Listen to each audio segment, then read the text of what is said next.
Oigan chicos, necesito sacar esto de mi pecho. Ni siquiera sé por dónde comenzar. Esto es una de las cosas más perturbadoras que he vivido en mi vida. Todavía estoy completamente conmocionado, y no estoy seguro de si alguna vez me recuperaré. Solo una advertencia. Esta historia es bastante gráfica y perturbadora. En realidad todo comenzó de manera bastante común. Estaba navegando en algunos foros de hackers tarde por la noche, buscando nuevos fallos y enlaces sospechosos, como siempre lo hago. Soy algo así como un explorador cibernético aficionado, si es que lo quieres llamar así. Nada fuera de lo normal. Más que nada me dedico a fisgonear en la web oscura y sitios prohibidos, más por curiosidad que por otra cosa. El 99% del tiempo todo es solo basura pretenciosa y pobres intentos de estos niños de scripts, por parecer duros. Pero ese enlace que encontré llamó mi atención. Estaba publicado en un hilo sobre los sitios más perturbadores de la Deep Web. El autor afirmaba que era una transmisión en vivo de una sala roja muy exclusiva y difícil de acceder. Para aquellos que no lo sepan, las salas rojas son como espectáculos de tortura en vivo y películas snuff, todo ese tipo de cosas horribles. Nunca había visto una de verdad, solo había oído rumores. Supuestamente esto era real. Una transmisión en directo de algunos sádicos haciendo cosas horribles a alguien en tiempo real. La publicación venía con el mensaje ominoso: ten cuidado, lo que veas no lo podrás olvidar, junto con una URL codificada de la Deep Web. Para ser honesto, al principio pensé que todo era una tontería, solo un montón de alardes de gente tratando de parecer ruda y escandalizarse mutuamente. Pero estaba aburrido, y mi curiosidad me ganó. Encendí mi navegador seguro y descifré el enlace, superando los primeros obstáculos de seguridad con bastante facilidad. Después de algunas comprobaciones más exhaustivas, finalmente logré conectar con la transmisión en vivo. La transmisión era de baja calidad y con poca luz, pero pude distinguir claramente lo que parecía ser una fábrica o almacén abandonado. Había una figura atada a una silla de metal en el centro, inclinada en una posición extraña. Al principio pensé que era algún tipo de proyecto artístico raro o una broma, pero luego comenzaron los gritos. Ese grito horrible y desgarrador me heló hasta los huesos. La figura inclinada empezó a convulsionar, claramente en un dolor inmenso, cuando una sombra oscura entró en escena. Llevaba una de esas máscaras de saco que usan los ladrones, ocultando por completo su identidad. Sostenía algún tipo de herramienta de metal que parecía un enorme par de tenazas o alicates. Mientras se acercaba al prisionero, pude ver que la herramienta tenía una punta incandescente que oscilaba de forma amenazante. Vi con un horror indescriptible cómo el hombre enmascarado procedía a sujetar el instrumento ardiente alrededor de los dedos de la mano izquierda del cautivo, quemando su carne. Los gritos se hicieron aún más fuertes y angustiantes a medida que el torturador sádico quemaba lentamente cada dedo, uno por uno. Quería apartar la vista pero no podía. Mis ojos estaban pegados a la pantalla, mi estómago dándose vueltas una y otra vez mientras ese acto indescriptible de brutalidad se desarrollaba frente a mí. Esto tenía que ser alguna clase de broma enfermiza, ¿verdad? No había forma de que estuviera presenciando un crimen real como ese en vivo. Pero los gritos, Dios, esos gritos interminables sonaban tan reales, llenos de un tormento inimaginable. Una vez que los dedos quedaron reducidos a muñones carbonizados, el hombre enmascarado pasó a presionar las tenazas calientes contra el rostro de la víctima, quemando pedazos de piel. El cuerpo convulsionaba violentamente, luchando contra las ataduras mientras los gritos alcanzaban un nivel insoportable. Era demasiado. Me apresuré a intentar salir de la transmisión, todo mi cuerpo temblando y empapado en sudor frío. Pero no importaba lo que hiciera, no podía desconectarme.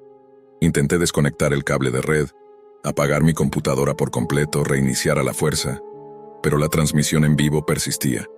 Lo que se sintió como una eternidad, probablemente fueron solo entre 30 y 40 minutos de absoluta depravación. Me vi forzado a presenciar la tortura y desmembramiento incesante de esa pobre alma, incapaz de apagarlo o apartar la mirada. Cada nuevo grito de agonía me perforaba el cerebro. El lunático enmascarado quemaba, cortaba y mutilaba a su cautivo centímetro a centímetro, con diversas herramientas nauseabundas. Podía oler la carne quemada a través de la pantalla, de alguna manera sentir el terror. Finalmente, después de lo que parecieron horas, pero probablemente fueron entre 30 y 40 minutos. Todo terminó con un último gemido desesperado. El cuerpo carbonizado y mutilado se desplomó hacia adelante, claramente muerto o inconsciente. El hombre enmascarado se quedó de pie frente al cadáver, limpiando su cuchillo, mientras la transmisión se cortaba con un fuerte zumbido de estática. Vomité de inmediato. Mi cabeza giraba y mis pensamientos corrían. Acababa de presenciar un asesinato real, una tortura en la vida real, justo frente a mis ojos. Quería llamar a la policía, al FBI, a cualquiera, pero no tenía idea de por dónde empezar o a quién reportarlo. Todo era completamente abrumador. Traté de sacarlo de mi mente bajándome una botella entera de whisky, en un intento inútil de borrar la horrible escena de mi memoria. Pero cada vez que cerraba los ojos, veía esos ojos aterrorizados y escuchaba esos gritos desgarradores resonando en mi cerebro. No dormí ni un solo minuto esa noche. Al día siguiente, tuve que mantenerme firme e ir a trabajar, poner buena cara para mi familia y compañeros, mientras el trauma de la noche anterior seguía presente en mi mente. Me sentía como si hubiera quedado permanentemente marcado y dañado, como una sombra de lo que alguna vez fui. Era demasiado para que una sola persona lo procesara. Traté de distraerme, sumergiéndome en tareas cotidianas y rutinas, pero algo en el rostro y la complexión de la víctima seguía molestándome. Por alguna razón, había algo extrañamente familiar en ellos que no podía dejar de lado. Pero no había forma, ¿verdad? Con temor a la respuesta, revisé los últimos segundos de la grabación, llenos de estática de la noche anterior, e hice mi mejor esfuerzo para mejorar la imagen con un software de edición. Luché contra la pixelación y los temblores. Lo que vi a continuación hizo que mi sangre se congelara. No había duda. Ahora, la pobre figura mutilada, atada a esa silla quemada y desmembrada mientras yo miraba impotente, era mi mejor amigo, Damián. La repentina realización me golpeó como una tonelada de ladrillos, desencadenando un nuevo nivel de horror y angustia. No podía ser real. Esto tenía que ser una especie de broma cósmica enfermiza, ¿verdad? Pero cuanto más miraba, más evidente se volvía. Esa cara maltratada y ensangrentada, los mechones restantes de su cabello rubio, sus tatuajes punk apenas visibles entre la carne chamuscada de su brazo, era inconfundiblemente él. Damián y yo habíamos sido amigos desde el 5º grado. Al menos lo consideraba un hermano, alguien en quien siempre podía confiar para cubrirme las espaldas, sin importar en qué situaciones nos metiéramos. A lo largo de los años, él me ayudó a superar el terrible divorcio de mis padres. Incluso me permitió quedarme con él durante meses cuando no tenía a dónde ir. Éramos inseparables hasta hace unos 6 meses. Damián siempre había sido un poco impredecible, lidiando con sus propios demonios internos y problemas de salud mental. Pero había logrado mantenerse firme en su mayoría. Se graduó de la universidad, consiguió un buen empleo y finalmente estaba poniendo su vida en orden. Luego, aproximadamente medio año atrás, desapareció por completo. Dejó de responder a los mensajes de texto y llamadas, eliminó todas sus redes sociales, simplemente se esfumó de la nada. Ninguno de nuestros amigos en común había oído de él tampoco. Intenté comunicarme con su familia, pero estaban tan confundidos y preocupados como yo. Después de semanas de búsqueda frenética que no llevaron a ningún lado, todos simplemente aceptamos que Damián necesitaba algo de espacio y tiempo a solas para resolver los problemas personales que estaba enfrentando. En mi mente, supuse que volvería cuando estuviera listo. Ya lo había hecho antes. Se alejaba por un tiempo para ponerse en orden. Nunca imaginé, Dios, solo pensar en lo que debió haber soportado en esos últimos momentos, atrapado y torturado por esos malditos sádicos por razones que ni siquiera puedo empezar a comprender. Es demasiado. Incluso si estaba deprimido o en un lugar oscuro, Damián jamás mereció terminar de esa manera, sufrir un destino tan agonizante e inhumano. Desde que descubrí la terrible verdad de lo que había presenciado, no he podido ni comer ni dormir. La terapia y la medicación no han servido de nada frente al trauma debilitante y el trastorno de estrés postraumático. He tenido que internarme en una clínica de rehabilitación cognitiva solo para intentar mantener mi mente rota en un pedazo. La policía no ha sido de ayuda, descartando mis informes frenéticos como una broma o un engaño. Con los servidores rebotando y la encriptación de proxy de la Deep Web, Afirman que no hay manera de rastrear el origen de la transmisión en vivo ni de identificar a los responsables. Es desesperante chocar contra un muro tras otro, mientras la memoria de la horrenda muerte de mi mejor amigo me persigue sin descanso día y noche. Sé que todo esto suena absolutamente demencial, como un relato sacado de una pesadilla o una película de terror. La mayoría de los días, ni yo mismo puedo creerlo todo.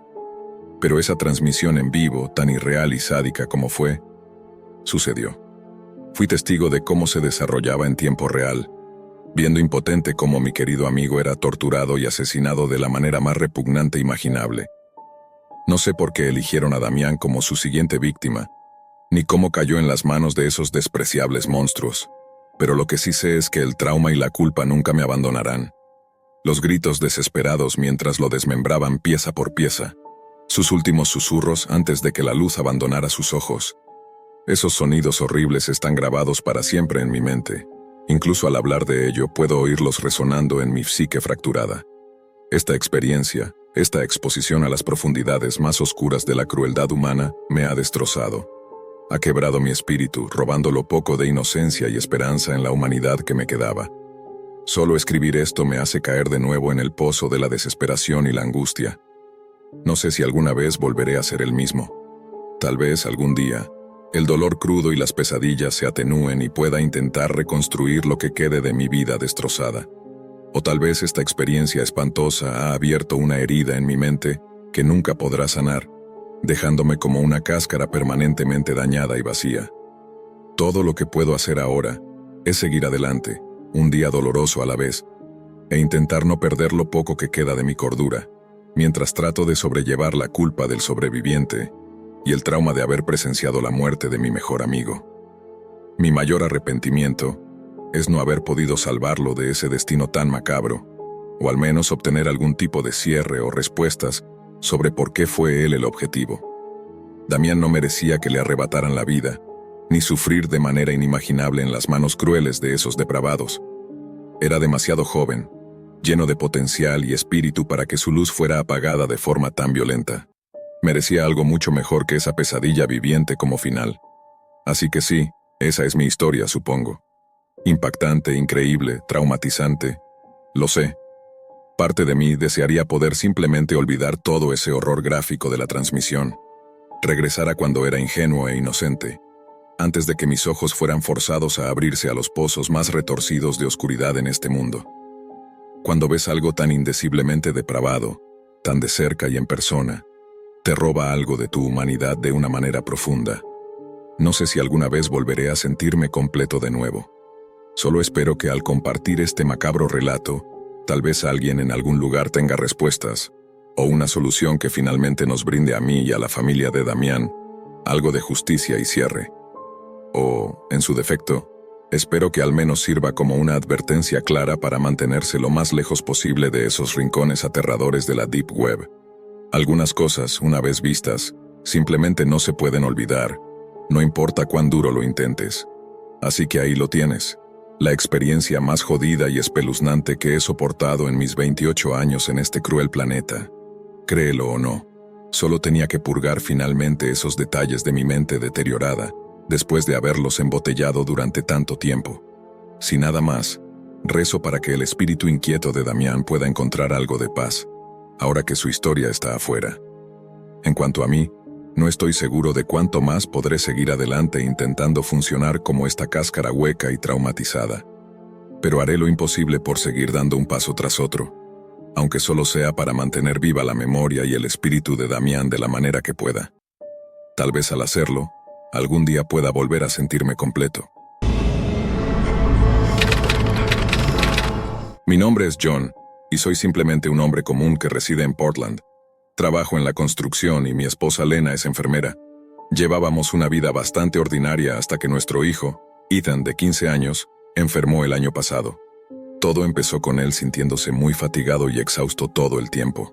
Al principio pensamos que solo estaba siendo un adolescente típico, desvelándose jugando videojuegos, pero luego comenzó a sudar intensamente por las noches y a perder peso de manera alarmante. Lo llevamos al médico, y tras algunas pruebas, recibimos la peor noticia que unos padres podrían imaginar. Ethan tenía una forma extremadamente agresiva de cáncer que ya se había diseminado por todo su cuerpo. El doctor nos informó que era inoperable e incurable, que la quimioterapia podría darle unos meses más, como mucho. Recuerdo con precisión las palabras del médico: pongan todo en orden y hagan que esté cómodo. ¿Cómo se supone que se hace eso cuando tu hijo es solo un niño? Probamos todo tipo de tratamientos: radioterapia, varias rondas de quimioterapia más intensas, medicamentos experimentales a través de ensayos clínicos. Nada funcionó. El cáncer continuó propagándose como un fuego fuera de control por el cuerpo frágil de Ethan. Fue devastador verlo deteriorarse día tras día ante mis ojos. Para diciembre, Ethan era prácticamente un esqueleto, incapaz de levantarse de la cama. Su hermoso cabello rubio había desaparecido por completo. Sus ojos estaban hundidos en su cráneo y tenía llagas por todo lo que quedaba de su cuerpo demacrado. Parecía haber envejecido 50 años en apenas 6 meses. Sin embargo, a pesar de todo, la mente de Ethan se mantuvo completamente lúcida y continuó siendo valiente y optimista. Era como si su cerebro estuviera atrapado en este cuerpo moribundo, completamente consciente de lo que le estaba ocurriendo. Con la medicina moderna fallando, me obsesioné con encontrar alguna solución en Internet para mantener la mente de mi hijo con vida. Fue entonces cuando me topé por primera vez con el oscuro mundo de los trasplantes de cabeza en la Deep Web. Seré sincero, al principio me pareció una completa locura. La idea de tomar la cabeza de una persona y trasplantarla a otro cuerpo parecía salida de una película de terror. Pero cuanto más investigaba, más me daba cuenta de que existía una pequeña, pero real, subcultura alrededor de esto. Por lo que logré recopilar en foros ocultos y tableros de mensajes, había cirujanos muy experimentados en varias partes del mundo que realizaban trasplantes de cabeza ilegales. Ayudaban a personas terminales como Ethan, cuyos cuerpos ya no podían sostenerse, pero cuyas mentes seguían perfectamente sanas. Por el precio adecuado, podían llevar a cabo un trasplante de cabeza para mantener la conciencia intacta en un nuevo cuerpo donante. Obviamente, también había individuos perturbados que solo querían vivir eternamente cambiando de cuerpo constantemente. Pero para mí no se trataba de prolongar mi propia vida, sino de salvar a mi hijo moribundo. Después de semanas de sumergirme en la Deep Web, finalmente encontré a un cirujano ruso radicado en Portland que aseguraba haber realizado decenas de trasplantes de cabeza exitosos. Su alias de hacker era solo una combinación de letras y números al azar, pero se hacía llamar Sergei. Según él mismo admitía, había sido expulsado de su programa de cirugía en Moscú por llevar a cabo procedimientos ilícitos con el respaldo de la mafia rusa. Tal como lo explicó, mantener el cerebro enfriado era la parte fácil. El verdadero reto era fusionar el tronco cerebral y la médula espinal, reconectando millones de terminaciones nerviosas entre la cabeza y el nuevo cuerpo donante. Afirmaba haber desarrollado técnicas adaptadas de cirugías experimentales de injertos nerviosos para hacer que funcionara. Le proporcioné todos los detalles médicos de Ethan, junto con tomografías completas recientes que le habían realizado en el hospital. Sergei dijo que éramos el candidato perfecto, ya que el cerebro de Ethan no mostraba signos de cáncer ni de daños por los tratamientos, como la radiación. Solo su cuerpo estaba invadido por tumores, desde el cuello hacia abajo. Me pidió $100,000 por todo: encontrar y preparar un cuerpo donante compatible, los medicamentos para prevenir el rechazo y llevar a cabo todo el procedimiento de trasplante de cabeza. Casi me caigo de la silla al escuchar la cifra, pero luego me di cuenta de que pagaría literalmente cualquier precio por salvar la vida de mi hijo. A pesar de los deseos de mi esposa Lena, vacié todos nuestros ahorros de vida, maximicé las tarjetas de crédito e incluso tomé una segunda hipoteca sobre nuestra casa. Le envié a Sergei $1,000 por adelantado a través de criptomonedas, con la promesa de pagar el resto una vez que el procedimiento se completara. Pareció conforme y dijo que ya tenía un cuerpo donante compatible listo. Durante las semanas siguientes, me envió varios videos espeluznantes que me revolvieron el estómago. El primero mostraba a un joven sin hogar que parecía completamente drogado, tambaleándose con baba cayendo de su boca. Sergei dijo que ese sería el cuerpo donante para la cabeza de Ethan, ya que mi hijo estaba tan débil. El siguiente video mostraba al hombre sin hogar siendo llevado a la improvisada sala de operaciones de Sergei, que no era más que una sucia habitación de motel. Parecía estar completamente desnudo y atado a un colchón manchado de sangre en el centro de la sala. Sergei le administró una inyección en el brazo, y unos segundos después, el donante quedó completamente inmóvil, como si hubiera dejado de respirar. No te preocupes, es solo un relajante muscular para que no se mueva durante el procedimiento, dijo Sergei fuera de cámara, con su marcado acento ruso.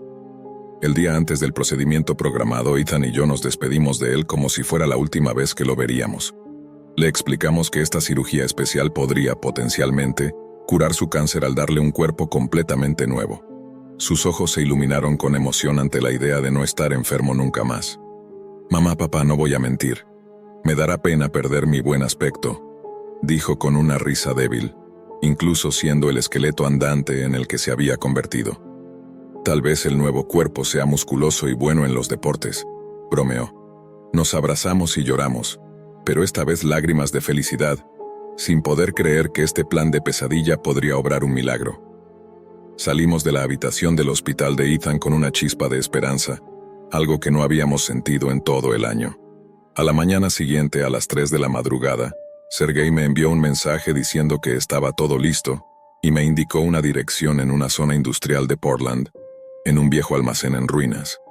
Le mentí a Lena, diciéndole que un médico de los ensayos clínicos en el hospital necesitaba que llevara a Ethan para un tratamiento temprano. Entonces, fui solo en mi camioneta. Cuando llegué me sorprendió ver un lujoso Mercedes negro con placas diplomáticas estacionado frente a la entrada. Un hombre corpulento, de cabeza rapada y con tatuajes en el cuello, me abrió la puerta. Sin decir una palabra me hizo una señal para que lo siguiera con el cuerpo de Ethan en la incubadora portátil. El almacén estaba completamente abandonado y en ruinas, salvo por un pequeño espacio delimitado por cortinas, desde donde salía una luz brillante. Había un hedor nauseabundo como de carne descompuesta que se esparcía por todo el lugar. Más hombres rusos, vestidos como gorilas, estaban parados afuera fumando, observándome con miradas amenazantes. La ansiedad y el miedo comenzaron a invadirme mientras empezaba a cuestionar todo el plan. «Papá, ¿qué es este lugar?», preguntó Ethan débilmente con una voz ronca desde la incubadora. Le dije que no se preocupara, que los doctores necesitaban trabajar en un lugar privado para este procedimiento experimental. Seguí al ruso rapado a través de las cortinas, y tuve que contener un grito. Sergei ya estaba allí, esperando, vestido con una bata quirúrgica azul y apestando a cigarrillos. Había una pequeña mesa de operaciones plegable en el centro de la sala, rodeada de maquinaria que emitía zumbidos y bandejas de herramientas quirúrgicas. Parecía una escena sacada de una cámara de tortura. Varias bolsas de suero y medicamentos colgaban de soportes intravenosos, junto con el mismo líquido azulado que había visto antes, el que había conservado el cerebro del donante. En una esquina, un contenedor más grande emanaba vapor espeso, y cerca de allí, 2 cuerpos ensangrentados y destrozados yacían en el suelo, como si fueran muñecos rotos. «Ah, llegaste. Comenzaba a pensar que te habías echado atrás», dijo Sergei con una sonrisa retorcida. «¿Empezamos? No te preocupes por el desorden, es solo de los donantes anteriores», añadió mientras el ruso corpulento abría la incubadora y sacaba el cuerpo esquelético de Ethan. Comenzó a quitarle la bata del hospital, mientras Ethan gritaba de dolor debido a las llagas que cubrían su cuerpo al ser movido. Sus ojos se abrieron de par en par, llenos de terror, al contemplar la aterradora escena que lo rodeaba. «Papá, ¿no me dijiste? ¿Qué está pasando?», reñía, gritó Ethan mientras las lágrimas comenzaban a correr por su rostro hundido. Mi corazón se rompió en 1000 pedazos al darme cuenta de que había arrastrado a mi hijo a esta pesadilla. Era demasiado tarde para retroceder. A través de mis propias lágrimas le dije a Ethan que fuera valiente, que esta era la única forma de salvarlo, mintiéndole para calmarlo. «Eres un maldito enfermo», grité a Sergei lanzándome hacia él, hasta que uno de los hombres me golpeó en el pecho con una porra para detenerme. «No me insultes, idiota ignorante. Soy el mejor cirujano de mi generación. Muestra algo de respeto por salvar la conciencia de tu hijo. No tenemos más tiempo. Ponlo en la mesa o vete ahora», dijo Sergei fríamente. Me tambaleé tratando de procesar el infierno completo en el que me había metido. Pero al mirar el cuerpo frágil de Ethan, la elección era clara. Había hecho un trato y ya no había vuelta atrás. Los rusos ataron a Ethan a la mesa mientras él sollozaba y les suplicaba que no lo hicieran. Sergei le metió un trapo en la boca para amordazarlo, antes de inyectarle una larga aguja llena de drogas directamente en el cráneo de Ethan. En cuestión de segundos, los gritos cesaron y su cuerpo dejó de luchar contra las correas. «Solo un sedante para adormecer el dolor por ahora», dijo Sergei con indiferencia mientras colocaba un manguito de presión arterial alrededor del brazo esquelético de mi hijo. Con una calma escalofriante, Sergei hizo que uno de sus hombres trajera el recipiente más pequeño del que aún emanaba vapor. Entonces la realidad me golpeó. La cabeza pálida y sin cabello suspendida en ese líquido debía haber sido el donante para Ethan. Con unas enormes tenazas, Sergei sacó la cabeza del donante. El cuello era un muñón desordenado de hueso y carne, con tendones y venas colgando como hilos. Conectó la cabeza a varios tubos y cables que empezaron a bombear el líquido frío a través de las arterias para preservar el cerebro dentro. Como puedes ver, el donante es casi perfecto para tu hijo. Joven, saludable, con tipo de sangre universal y marcadores genéticos aceptables, explicó Sergei como un maniático. Solo tenemos unas pocas horas antes de que el tejido se descomponga, así que debo hacer la extracción completa de la cabeza de inmediato. Puede que quieras mirar hacia otro lado para esta parte. Con una determinación vacía en la mirada, Sergei tomó la sierra de huesos dentada y comenzó a cortar en la base del cráneo rapado de Ethan. No hubo resistencia, como un cuchillo deslizándose en mantequilla tibia. El sonido era infernal, solo ligeramente amortiguado por el ruido húmedo y ahogado de Ethan luchando contra el trapo en su boca. Me desplomé en el suelo, llorando, mientras veía cómo la cabeza de mi hijo era separada lentamente de sus hombros. La sangre manchaba el concreto bajo la mesa. Sergei quitó el trapo para que Ethan pudiera tomar un último aliento mientras su cabeza caía hacia un lado, aún colgando por un delgado trozo de músculo y tendón. La cabeza está completamente fuera. La parte difícil ha terminado. Una vez corté la pieza equivocada por accidente, fue bastante embarazoso, dijo Sergei riéndose de su propio chiste enfermo. Ahora debo trabajar rápido antes de que el tejido muera.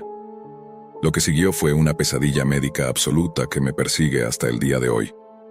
De alguna manera encontré la fortaleza para quedarme en ese almacén y ver cómo un equipo de hombres extraños, con máscaras de soldador, trabajaba para conectar la cabeza decapitada de Ethan al cuerpo del donante.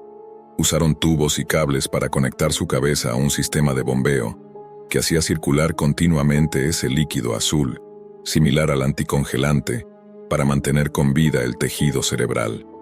Mientras tanto, Sergei se concentraba en la labor intrincada de preparar los extremos de la médula espinal para la reconexión. Inyectó tanto el cuello de mi hijo como el del cuerpo donante con un tipo de gel azul que llamó matriz conductora Neuralink. Parecía ser una especie de pasta conductora, quizás mezclada con nanopartículas de cobre o platino en un gel quirúrgico proteínico. Fusionó ambos segmentos de la médula espinal utilizando microinstrumentos. Los miembros del equipo quirúrgico enmascarado trabajaban para fijar el muñón del cuello del cuerpo donante sobre los hombros de Ethan con una estructura horrible de clavijas, varillas de titanio y grapas. Una vez que la cabeza estuvo asegurada en una posición vertical, hicieron lo mismo con la unión de la médula espinal, para permitir que el tejido se fusionara y sanara.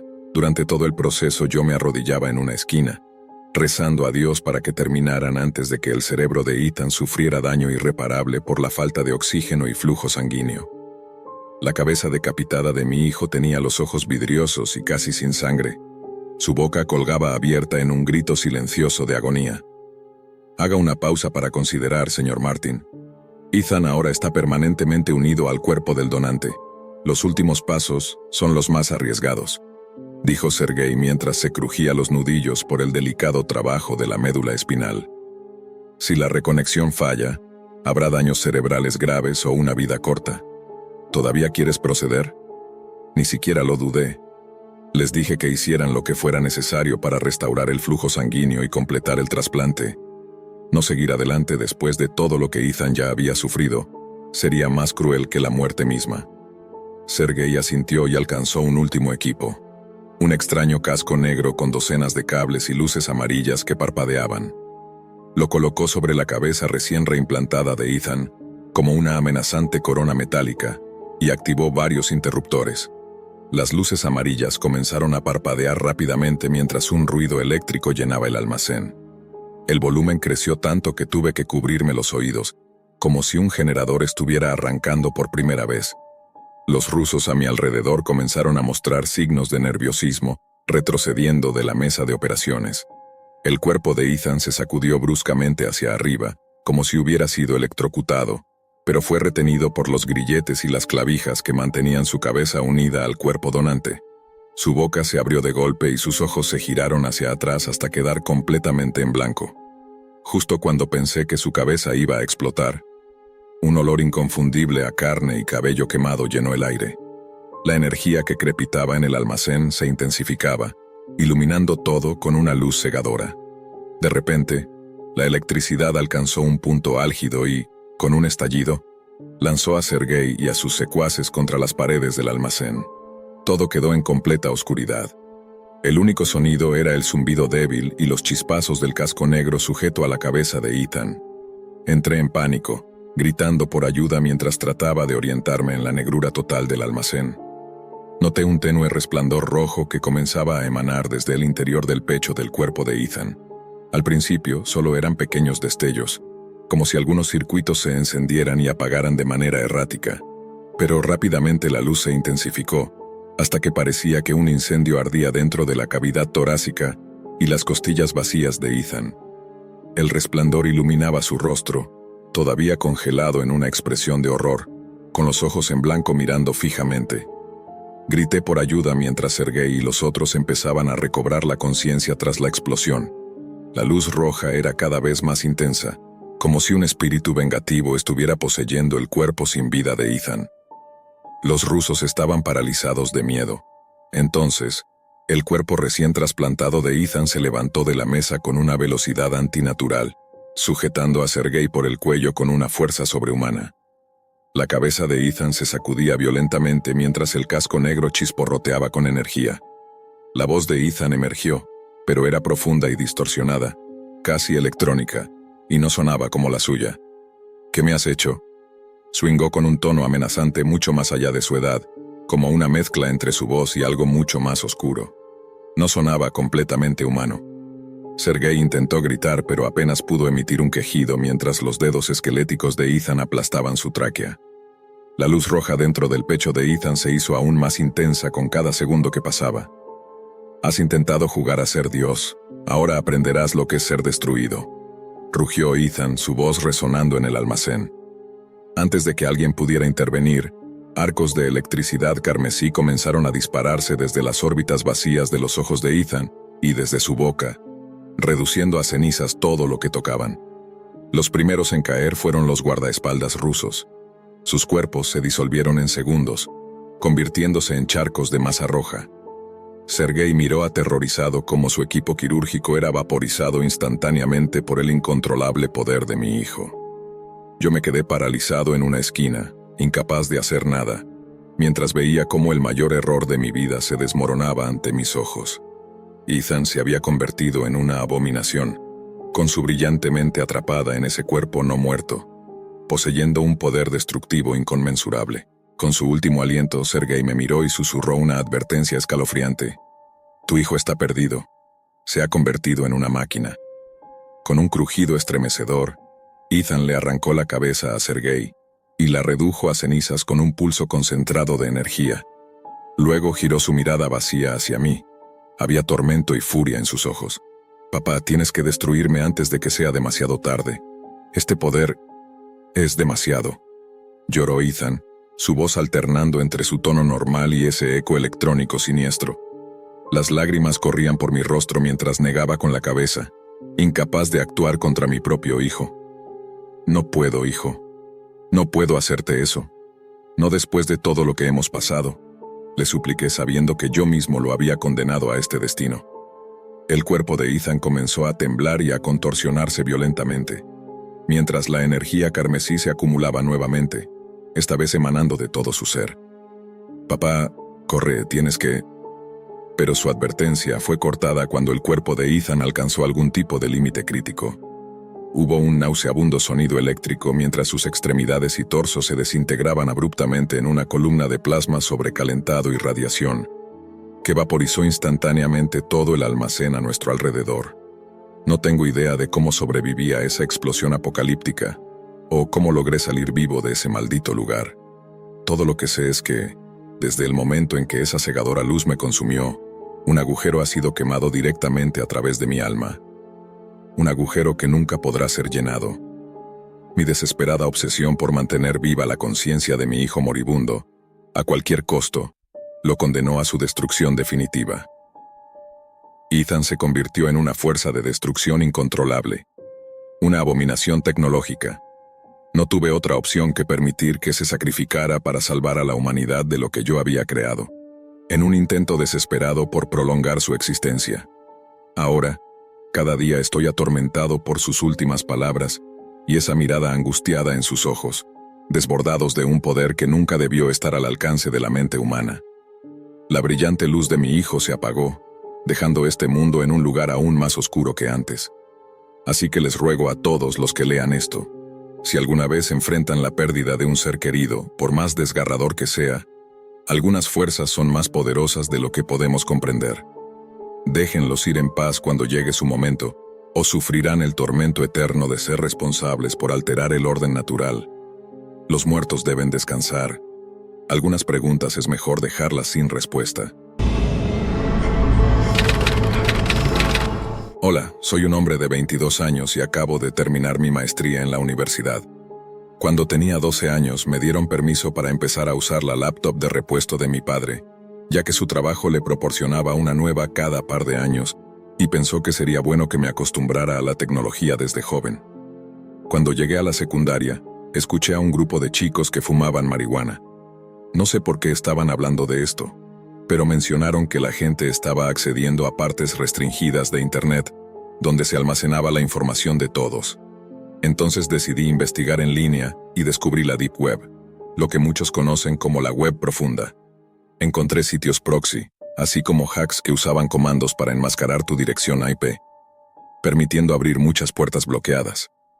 Pasé la mayor parte de mis últimos años de adolescencia haciendo este tipo de cosas en línea, usando algunos foros como Rat. Para hablar con personas que básicamente hacían lo mismo que yo. No tenía muchos amigos fuera de Internet, así que sí, la red era mi refugio, y me volví bastante bueno en adaptarme. Usaba 3 alias diferentes, pero solo un amigo cercano en línea sabía que todos eran yo. Era mi principal conexión con la Deep Web, ya que de alguna manera, él pasaba aún más tiempo en ella que yo. Aunque lo único que hacíamos además de mantenernos ocultos era jugar a Halo en mi lista de amigos. Lo que me gustaba de él era que ninguno de los dos mencionaba nuestros apellidos ni información real, aunque ambos podríamos haber buscado cualquier cosa sobre el otro y encontrar casi todo lo que quisiéramos. Dicho esto, confiaba en David más que en casi cualquier persona, y él sabe más sobre esta historia de lo que estoy dispuesto a admitir aquí. En la universidad, compartí habitación con un distribuidor local, quien, sin que la Junta de Educación lo supiera cuando lo expulsaron, en realidad trabajaba para mí. Era increíblemente fácil pedir narcóticos en línea, como MDMA y éxtasis, si sabías dónde buscar. Incluso los enviaba al apartado postal de mi dormitorio sin que nadie se diera cuenta.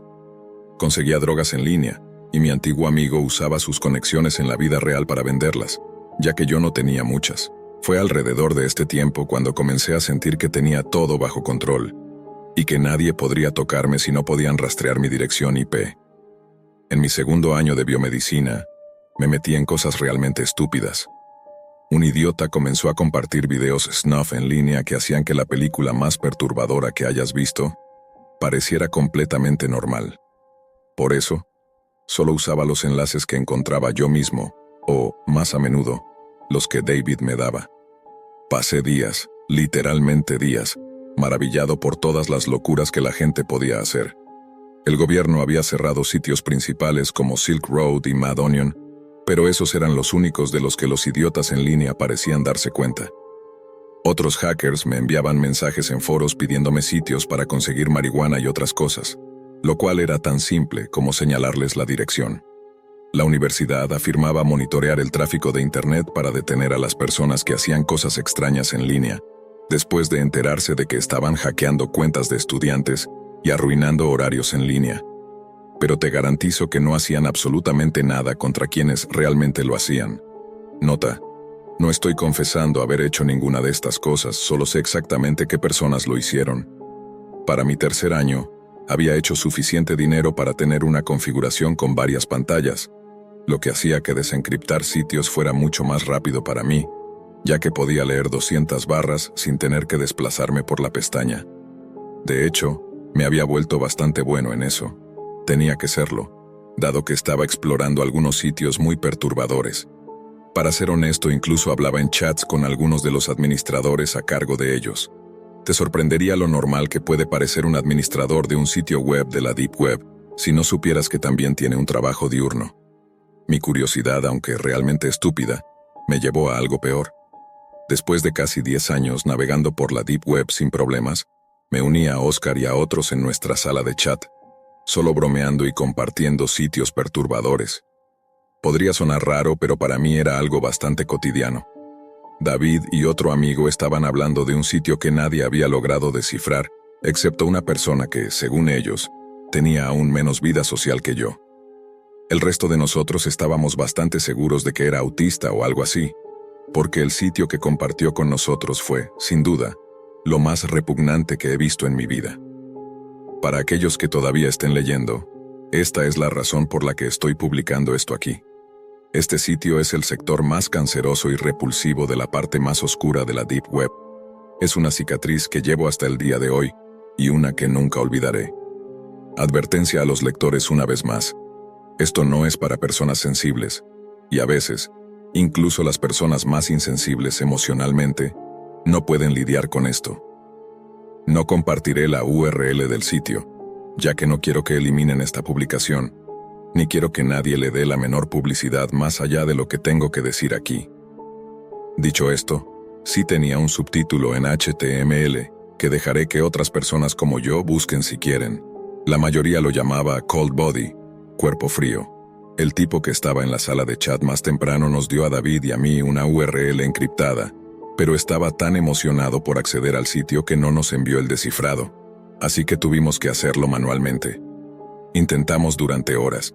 David y yo habíamos estado haciendo esto durante toda nuestra vida adulta, pero nunca habíamos visto un código como este. Ahora que lo pienso, dudo que el otro tipo en la sala haya descifrado esto. Solo David y yo dimos la noche por terminada. Dejé el comando abierto y salí a fumar. David se quedó en el chat para que pudiéramos jugar a un crack ruso de Halo para PC, pero cuando regresé su micrófono estaba en silencio por alguna razón. Para nosotros, que no teníamos nada que ocultarnos, casi nunca silenciábamos nuestros micrófonos. Esperé unos minutos pensando que tal vez había ido a buscar algo o estaba masturbándose. Nada. No pensé mucho en eso, mi cerebro estaba demasiado ocupado con la velocidad de la droga en mi torrente sanguíneo. Me senté y revisé nuevamente el código pensando que algo se me había escapado. Y lo había hecho. El código era completamente diferente, completamente desencriptado.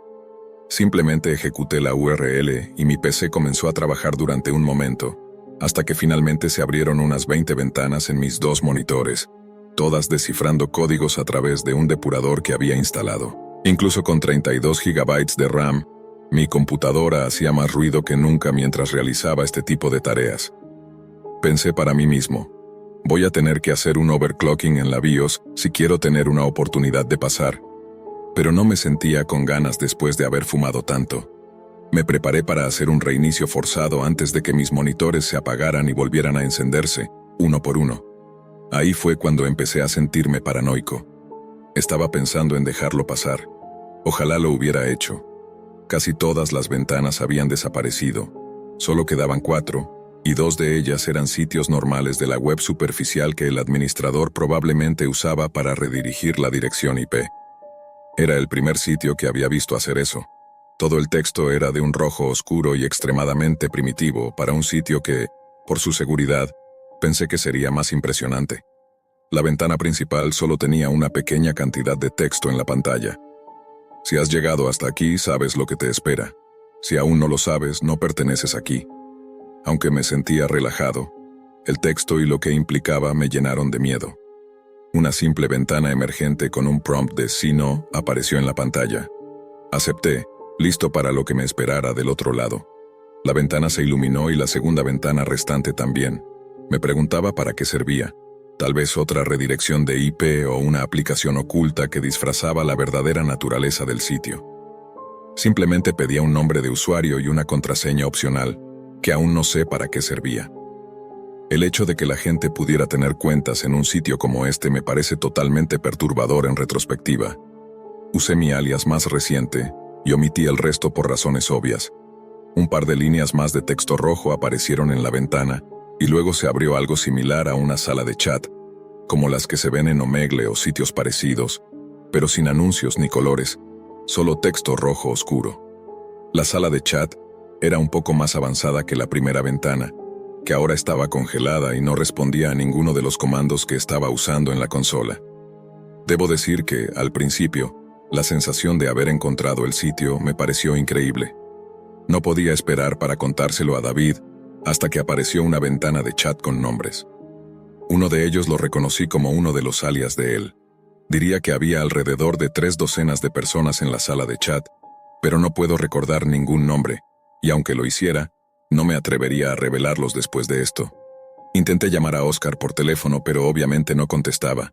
Estábamos metidos en un gran problema. Fue estúpido de nuestra parte adentrarnos tanto en la Deep Web, sin saber en qué nos estábamos metiendo. Los usuarios definitivamente ya se conocían entre ellos, ya que comenzaron a publicar mensajes en la ventana de inmediato, mientras Oscar y yo permanecíamos en silencio. Mientras hablaban de cosas casuales, empecé a calmarme un poco. Tal vez solo era un sitio exclusivo y raro, como un culto en línea, donde se organizaban tratos u otras cosas estúpidas que había visto en el pasado. Todo parecía tan normal. Entonces, ¿por qué tanto misterio? La primera ventana, que aún estaba en blanco y sin respuesta, de repente comenzó a cargar un archivo de video. Un video snuff, tal vez. Tenía sentido ocultar uno, pero no con tanta seguridad. Además, la sala de chat no tenía mucho sentido. Ojalá hubiera pensado más claramente en ese momento. Si no hubiera estado lo suficientemente drogado como para seguir adelante con esto, probablemente habría actuado de manera diferente. Me sentí tentado a preguntar a los otros usuarios de qué trataba el video, pero temía delatarme como alguien que no debía estar allí. David tampoco había dicho nada, así que no iba a arriesgarme a hacer algo sospechoso. Finalmente, me armé de valor para escribir. ¿Para qué estamos aquí?, reñía, intentando sonar lo más excéntrico y despreocupado posible. No obtuve respuesta. De hecho, nadie dijo una palabra más. Oscar también se mantuvo en silencio, pero supuse que ya me había notado en el chat. Ahora que había publicado, me sentía expuesto. El video dejó de cargar y comenzó a reproducirse. Algunos usuarios comenzaron a compartir su anticipación en mensajes, mientras la imagen de lo que parecía ser un sótano oscuro y gris comenzaba a formarse en la pantalla. Al principio, la resolución del video era pésima, pero después de unos 30 segundos se volvió más clara. Sentí miedo. Estaba solo en la casa que compartía con mis compañeros de cuarto. La mayoría se había ido por las vacaciones de verano, y yo no volvería a casa por otras 2 semanas. Estaba solo en la oscuridad, con poco más que el sonido ambiental de lo que fuera que estaba ocurriendo detrás de la cámara en el video. Así se quedó durante unos 4 o 5 minutos. Pasé cada segundo observando la pantalla, esperando que algo ocurriera.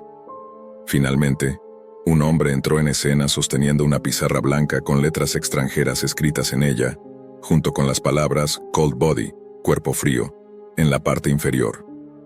El tipo era aterrador de mirar, bastante corpulento, con una barba que solo podría describirse como la de un motero. El hombre habló, pero al principio no entendí lo que decía. Parecía estar hablando en chino, o eso pensé, aunque no lo sé con certeza. No soy lingüista. Afortunadamente para Oscar y para mí, había otra persona junto a él que hablaba en un inglés entrecortado. «Hola, usuarios. Bienvenidos al show de Cold Body», dijo. Para ser honesto, en ese momento estaba más interesado que asustado. El video parecía algo que podría valer la pena mostrar a otros.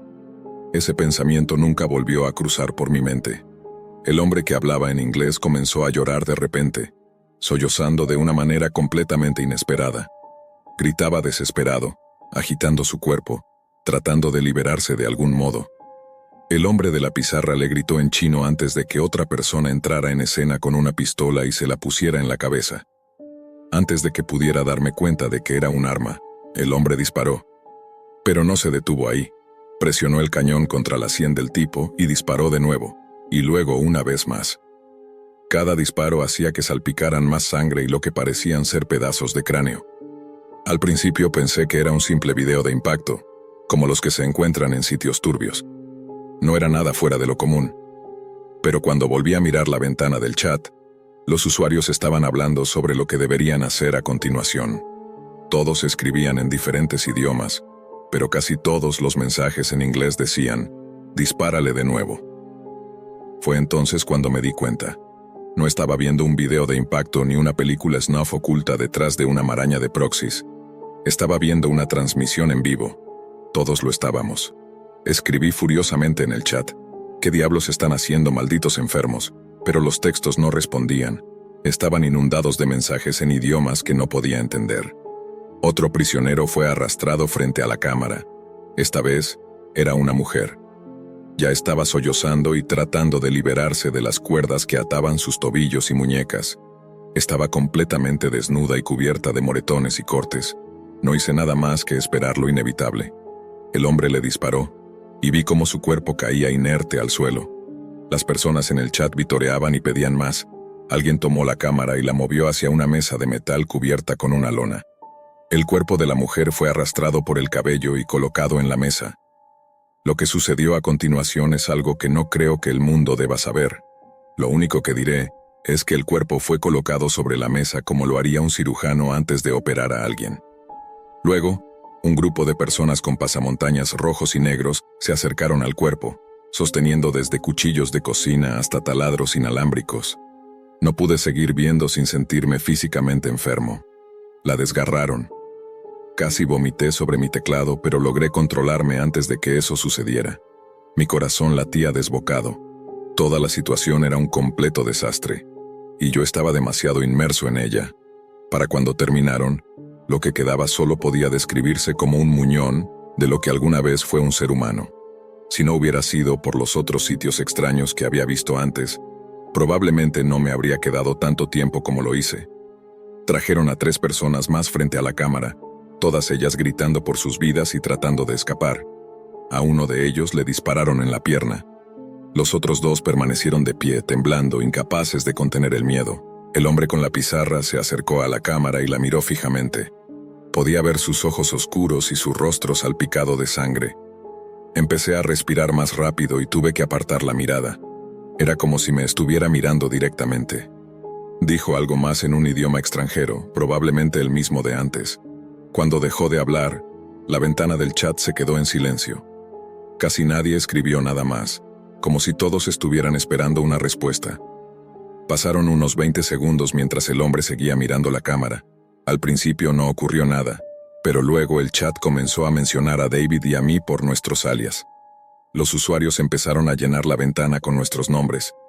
Cuando vi nuestros alias escritos por otras personas, comencé a entrar en pánico. Intenté cerrar las ventanas negras, pero cada vez que lo hacía, el sistema decía que la aplicación no respondía. La transmisión en vivo continuaba, con el hombre mirándome fijamente y los mensajes incitándome a decir algo. Uno de los pocos comentarios en inglés decía, «Te están pidiendo que elijas cuál de ellos debe morir primero». Me quedé congelado durante unos segundos antes de desconectar mi computadora de la pared. Ya no me importaba nada más. Solo quería salir de ese sitio y no volver jamás. Me quedé sentado frente a una pantalla en blanco durante un rato antes de empezar a caminar de un lado a otro por la cocina. Estaba acabado con todo esto. No dormí en toda la noche. Estaba demasiado traumatizado para pensar en descansar después de lo que había visto. En ese momento, pensé en reportar el sitio a la policía. Pero yo, de todas las personas, sabía que no podían hacer nada para detener esto. Pensar que probablemente existían más sitios como este y que más personas estaban siendo asesinadas o, peor aún, torturadas por entretenimiento, era algo que no podía soportar. Pasé 2 días hablando con algunos amigos cercanos sobre lo que había visto, aunque omití los detalles más horribles. Solo les dije que había visto algo perturbador en línea. Todos sabían lo que hacía en mi tiempo libre, así que no le dieron mucha importancia, ya que les había mencionado películas snuff y sitios extraños antes, pero no sabían lo que Oscar y yo habíamos presenciado. Finalmente reuní el valor para encender mi PC de nuevo, y me alivió ver que no había señales de virus ni ventanas negras esparcidas por mi escritorio. De inmediato fui a revisar si David me había dejado algún mensaje en Raddot. Tenía varios mensajes suyos con algunos archivos adjuntos.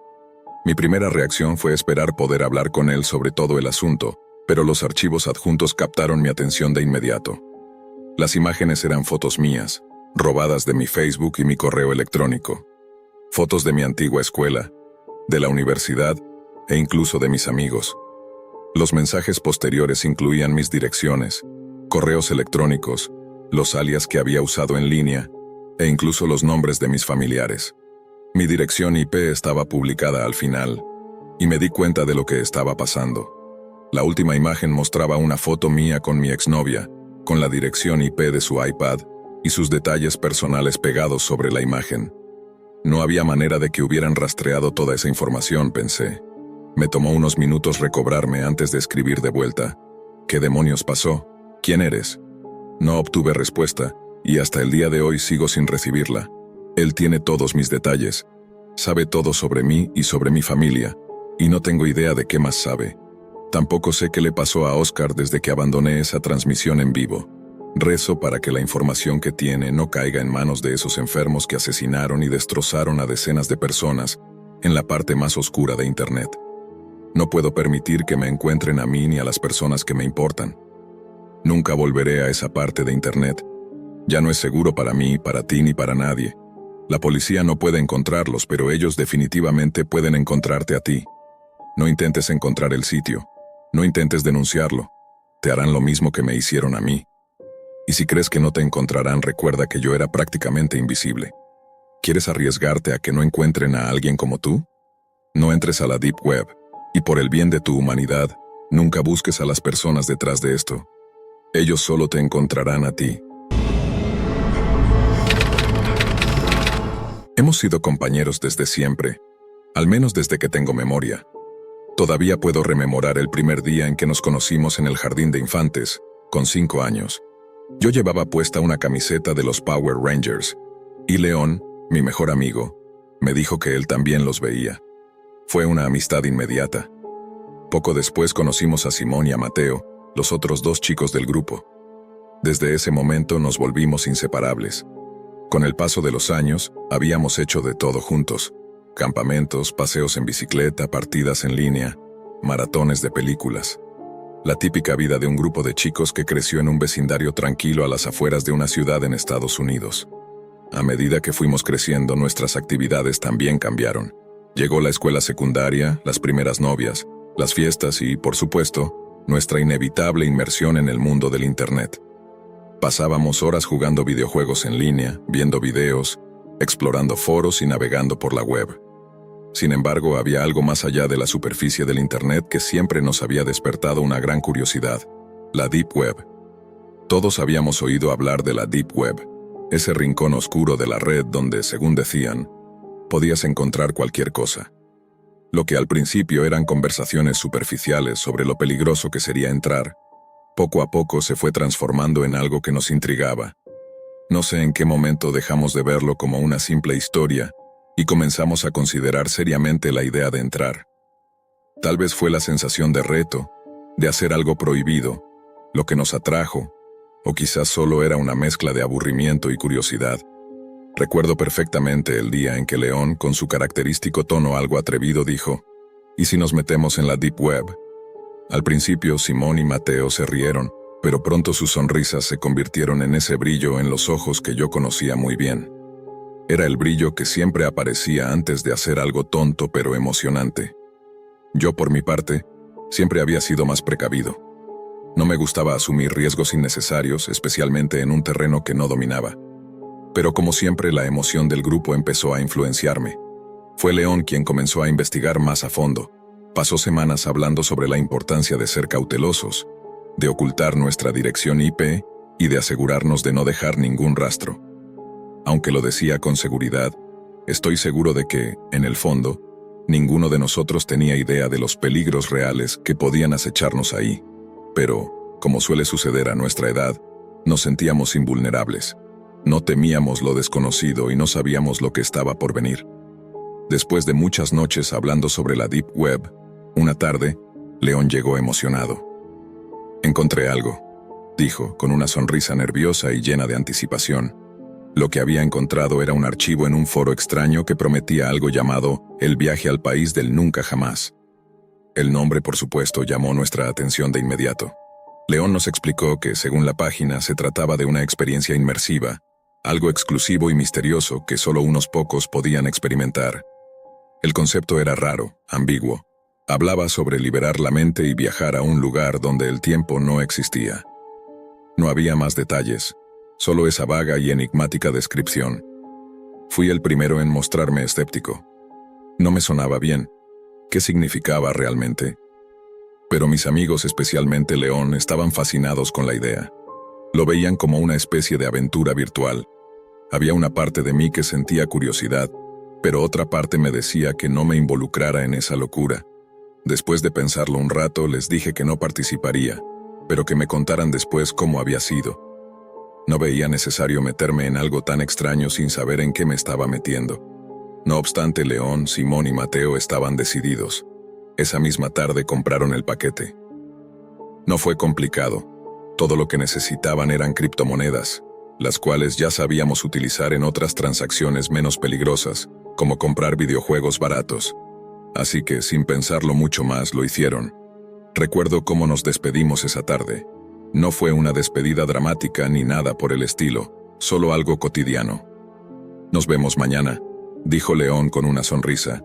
Me despedí de ellos como cualquier otro día, esperando que al día siguiente me contaran sobre su viaje virtual. Los primeros días después de la compra no hubo mucho de qué hablar. Mis amigos no contestaban mis mensajes, pero al principio no me preocupé. Pensé que tal vez se habían emocionado tanto con la experiencia que se habían desconectado del mundo real por un tiempo. Era típico de León hacer ese tipo de cosas.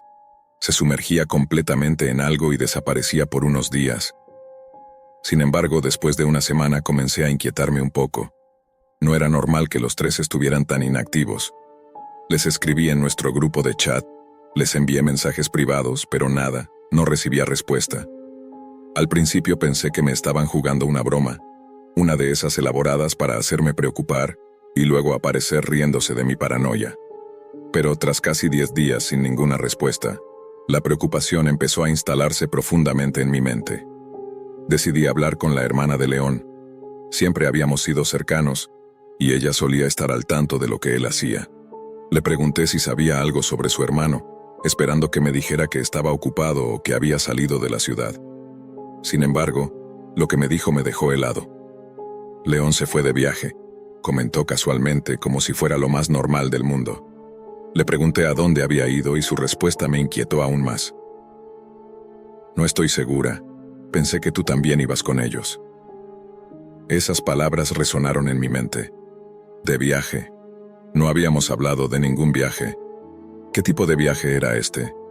Le insistí un poco más, pero no parecía saber mucho. Solo que León le había dicho que se iría por un tiempo, sin especificar cuánto. Tampoco mencionó a dónde.